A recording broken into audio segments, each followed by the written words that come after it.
Hey guys, andito kami ngayon sa Honor X9B 5G launch at the Marriott Grand Ballroom in Pasay City. This is the man.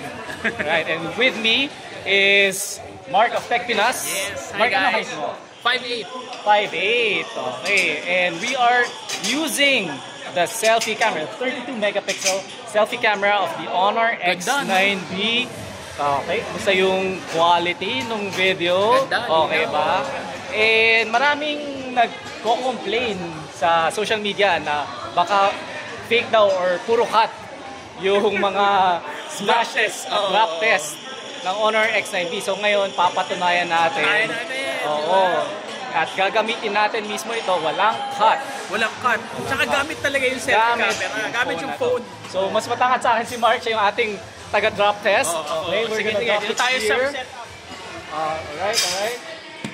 Yeah, walang cut Walang cut to ha. Okay, nako.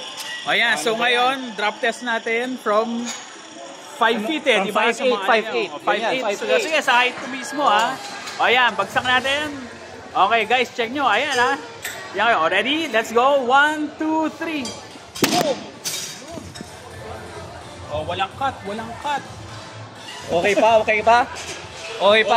tayo. Okay, oh sige, isa pa from the yung sa Patayo. Ayan guys. Okay. Ganyan, dapat nakaharap sa'yo. Yan. Doon ka para makita nila mismo na makikita nila sa paa mga ganun. Ayan guys, okay. Ready, let's go. 1, 2, 3. Grabe. Ayan, okay ba to? Oh, tumama pa. Oh, walang case. Wala tayong gamit na case ngayon. Okay. Iba-iba yung angle kasi all angle ultra tough. And this phone is now available for 16,999 pesos. Check it out on Shopee, Lazada, TikTok Shop, pati sa Honor Philippines stores. Check out the channel of Mark Tech Pinas.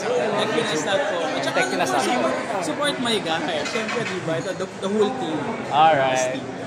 See you.